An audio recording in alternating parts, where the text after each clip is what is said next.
Assalamualaikum warahmatullahi wabarakatuh. Perkenalkan, nama saya Jihan Fahria Karim dengan ujung NIM 099, Prodi Ekonomi Syariah kelas C. Baiklah, pada kesempatan kali ini saya akan mempresentasikan hasil resume saya yang saya resum dari kelompok 8 sampai kelompok 13 untuk memenuhi tugas ujian akhir semester pengantar akuntansi. Yang pertama, akuntansi piutang. Pengertian akuntansi piutang. Pengertian akuntansi piutang menurut beberapa ahli sebagai berikut. Yang pertama, Eni Pujiastuti berpendapat piutang sebagai proses penjualan barang-barang hasil produksi secara kredit.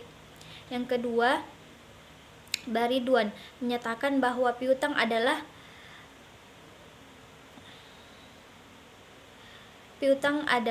sebuah perusahaan atas uang, barang atau jasa terhadap pihak lain. Yang ketiga, Suemarso menyatakan piutang sebagai kebiasaan bagi perusahaan untuk memberikan kelonggaran bagi para pelanggan pada waktu melakukan penjualan. Yang kedua, jenis-jenis piutang, yaitu piutang usaha, wesel tagih, dan piutang. Yang ketiga, pencatatan piutang. Dalam membuat cadangan kerugian piutang atau piutang tidak terbagi, terdapat dua unsur utama yang dapat digunakan, yaitu jumlah penjualan, yang berarti cadangan kerugian piutang didasarkan pada persentase tertentu dari saldo akun penjualan pada saat cadangan kerugian piutang tersebut ditetapkan atau didasarkan pada persentase tertentu dari taksiran jumlah penjualan kredit selama periode bersangkutan. Yang kedua, saldo piutang. Persentase tertentu dari saldo piutang. Analisis umur piutang. Penghapusan piutang. Untuk menghapus suatu piutang terdapat dua metode yang bisa digunakan, yaitu metode cadangan kerugian piutang dan penghapusan piutang. Kelompok 9, pengertian aset tetap.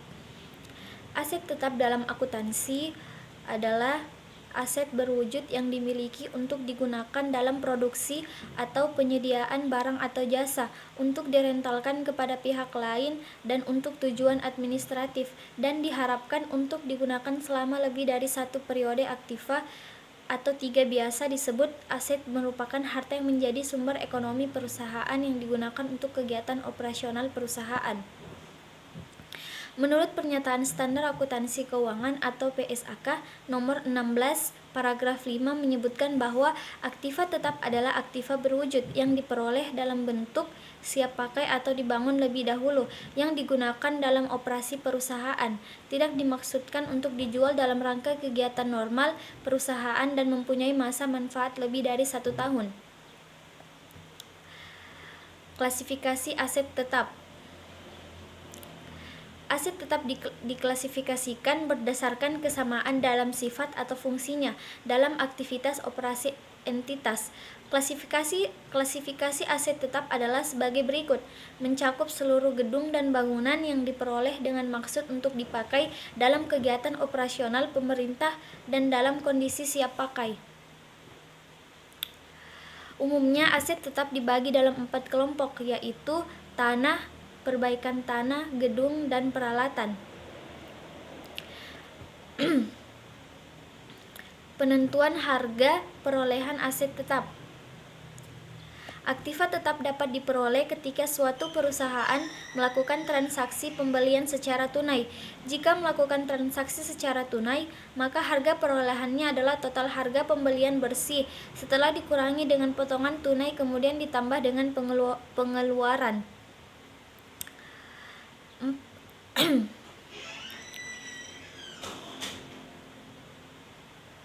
Jenis-jenis aset tetap. Ada berbagai jenis aktiva tetap, diantaranya menurut S. Munawir 2007. Jenis-jenis aktiva tetap atau aset tetap adalah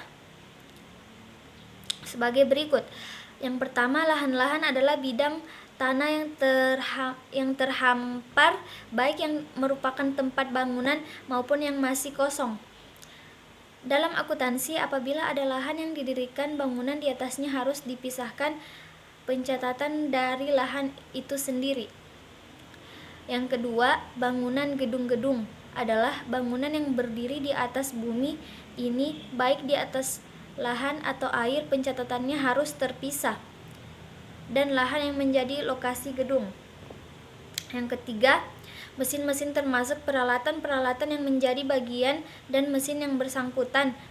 Yang keempat, kendaraan. Semua jenis kendaraan seperti alat pengangkat truk, grader, traktor, forklift, mobil, kendaraan bermotor, dan lain-lain. Dan yang terakhir, yang kelima, perabot. Dalam jenis ini termasuk perabotan kantor, perabot laboratorium, perabot pabrik yang merupakan isi dari suatu. Kelompok 10, aset tak terwujud. Pengertian aset tak terwujud adalah hak keistimewaan dan keunggulan kompetitif yang tidak memiliki substansi fisik. Aset tidak terwujud juga biasa disebut aktiva tidak berwujud atau aktiva tetap tidak berwujud. Aset tak terwujud dikategorikan ke dalam dua kelompok, yaitu yang pertama aset tak terwujud yang memiliki umur manfaat terbatas, yang kedua aset tak terwujud yang umur manfaatnya tidak bisa ditentukan. Aktiva tak berwujud penting bagi perusahaan karena jika suatu perusahaan dan tidak mencantumkan aktiva tak terwujud, hal itu dapat berpengaruh keseluruhan perusahaan. Karakteristik aktiva tidak terwujud ada 3, yaitu yang pertama kurang memiliki eksistensi fisik, mendapatkan nilai dari hak dan keistimewaan yang diberikan kepada perusahaan yang menggunakannya. Yang kedua, bukan merupakan instrumen keuangan menghasilkan nilai dari klaim untuk menerima kas atau ekuivalen kas di masa mendatang. Yang ketiga, bersifat jangka panjang dan menjadi subjek amortisasi, menyediakan jasa dalam kurun waktu bertahun-tahun. Jenis-jenis aset tak terwujud ada beberapa jenis aset, yaitu aset yang tak terwujud, yaitu paten, hak cipta, merek dagang, franchise, leasehold, dan goodwill. Penilaian aset tak terwujud, yang pertama penilaian hak paten, yang kedua penilaian merek dagang, dan yang ketiga penilaian goodwill. Aset tak terwujud adalah hak keistimewaan keunggulan kompetitif yang tidak memiliki substansi fisik. Aset tidak berwujud juga biasa disebut aktiva tidak berwujud atau aktiva tetap tidak berwujud, penting bagi perusahaan karena jika suatu perusahaan tidak mencantumkan aktiva tak terwujud, hal itu dapat berpengaruh keseluruhan perusahaan. Harga perolehan aktiva tidak berwujud ditentukan melalui cara perolehannya. Aset tak berwujud mempunyai sifat tetap. Dalam hal ini diperlukan adanya pertimbangan untuk memberikan penilaian aset. Kelompok 11, akuntansi liabilitas. Pengertian liabilitas menurut IAL melalui PAI. Liabilitas atau kewajiban adalah pengorbanan ekonomis yang wajib dilakukan oleh perusahaan di masa yang akan datang dalam bentuk penyerahan aktiva atau pemberian jasa yang disebabkan oleh tindakan atau transaksi pada masa sebelumnya. Menurut IASC, liabilitas adalah kewajiban masa kini dari perusahaan yang timbul dari peristiwa masa lalu. Penyelesaian yang diharapkan dapat menghasilkan arus keluar dari sumber daya perusahaan dalam mewujudkan manfaat ekonomi.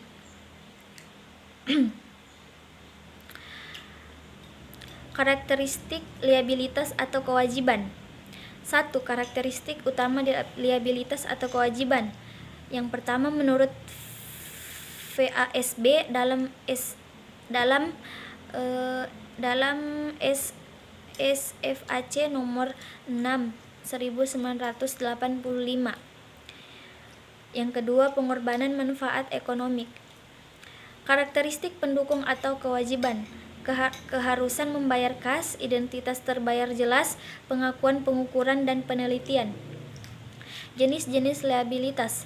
Sebagaimana transaksi ekonomi dan akuntansi lainnya, liabilitas memiliki beberapa jenis yang perlu diketahui, yaitu liabilitas jangka pendek. Liabilitas ini memiliki waktu jatuh tempo maksimal 1 tahun. Liabilitas jangka pendek dikenal pula dengan istilah kewajiban lancar. Beberapa contoh kewajiban lancar yaitu utang dagang, utang wasel, penghasilan yang ditangguhkan, beban yang perlu dibayarkan, utang pajak, pendapatan diterima di muka, pinjaman jangka pendek. Liabilitas jangka panjang. Pada jenis ini liabilitas adalah utang dengan jangka waktu lama dan lebih dari 1 tahun atau 1 siklus normal operasi perusahaan. Liabilitas ini sangat penting dalam menentukan solvabilitas jangka panjang perusahaan. Beberapa contoh liabilitas jangka panjang adalah utang bank, utang hipotek, utang obligasi, utang noveltasi, utang sewa jangka panjang, utang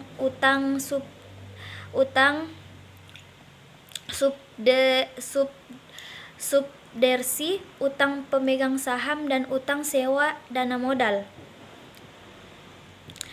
Kelompok 12, akuntansi pengajian. Pengertian pengajian.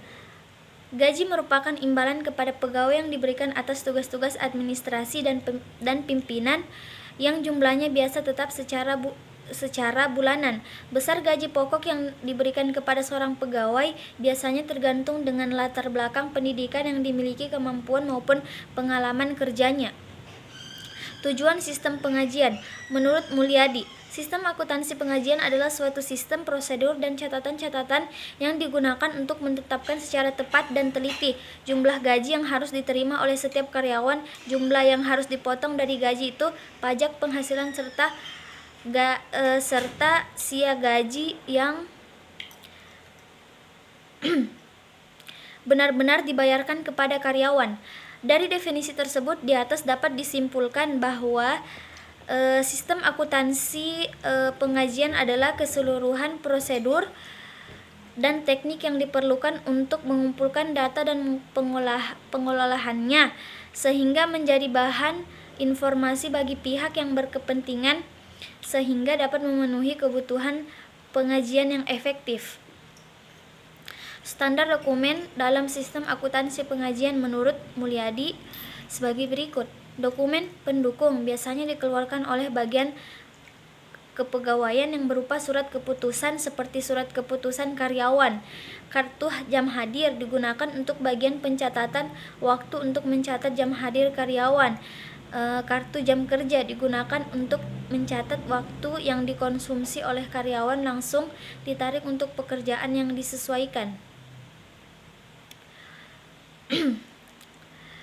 Daftar gaji, dokumen ini mencatat jumlah gaji.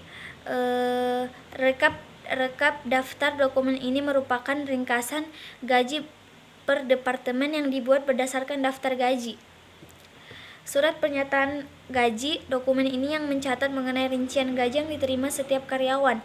Amplop gaji merupakan tempat memasukkan uang gaji karyawan. Dan yang terakhir, bukti kas keluar merupakan formulir yang dibuat oleh bagian utang. Adapun fungsi yang terkait dalam sistem akuntansi pengajian menurut Mulyadi sebagai berikut. Fungsi kepegawaian, fungsi pencatatan waktu, fungsi pembuat daftar gaji, fungsi akuntansi, dan fungsi keuangan. Dan fungsi keuangan. Kelompok 13, akuntansi untuk persekutuan. Kerangka teori akuntansi dan persekutuan.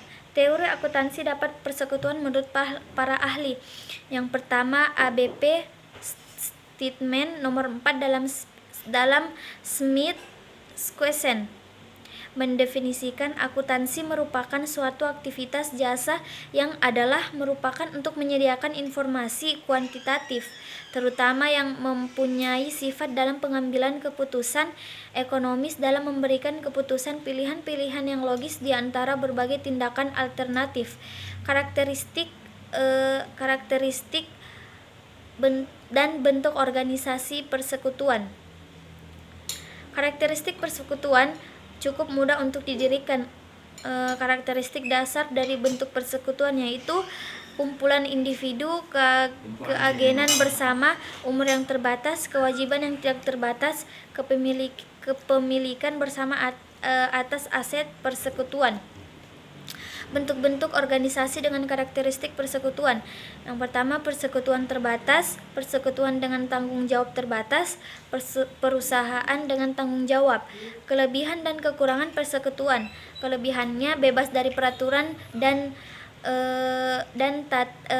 batasan pemerintah, mudah dalam pengambilan keputusan. Kekurangannya keagenan bersama, umur yang terbatas, kewajiban tidak terbatas. Dasar akuntansi persekutuan. Pendirian sebuah persekutuan investasi ini harus dicatat pada nilai dasar wajar dari aset pada saat aset tersebut dimasukkan ke dalam persekutuan. Nilai yang diberikan harus disepakati oleh seluruh sekutu. Laporan keuangan persekutuan. Laporan laba rugi persekutuan juga sama dengan laporan laba rugi untuk perusahaan perseorangan kecuali adanya pembagian laba bersih. Kerangka perseorangan tersebut. Bentuk organisasi perseorangan terbatas. Yang pertama PT terbuka, PT tertutup, PT perseorangan, dan PT kosong. Karakteristik dan bentuk organisasi dengan karakteristik persekutuan. Persekutuan jasa-jasa non-trending partnership. Persekutuan umum general partnership. Persekutuan terbatas limited partnership. Joint stock companies. Kelebihan persekutuan. Menggabungkan keahlian dan sumber daya dari 2 tahun atau dari 2 atau lebih individu, bebas dari peraturan dan batasan pemerintah, mudah dalam pengambilan keputusan. Dan yang terakhir, perjanjian atau akta pendirian persekutuan. Perjanjian persekutuan atau partnership agreement atau akta pendirian persekutuan ini berisikan berbagai informasi dasar nama dan lokasi utama perusahaan, tujuan usaha, dan tanggal pendirian. Baiklah, itu saja yang dapat saya presentasikan. Mohon maaf bila ada kesalahan. Wassalamualaikum warahmatullahi wabarakatuh.